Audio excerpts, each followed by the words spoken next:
સુરત લોકસભા બેઠકના કોંગ્રેસના ઉમેદવાર નિલેશ કુમાણીની ઉમેદવારી રદ થવા મામલે ગુજરાત હાઈકોર્ટમાં પિટિશન દાખલ કરવામાં આવી છે।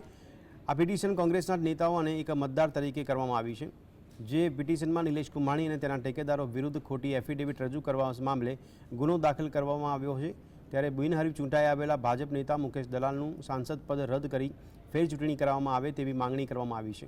ગુજરાત હાઈકોર્ટમાં પહોંચેલો આ મામલો હવે પેચીદો બન્યો છે। ત્યારે ગુજરાત હાઈકોર્ટે આ મામલે આગામી દિવસોમાં શું વલણ અપનાવે છે તેના પર કોંગી નેતાઓની નજર રહી છે।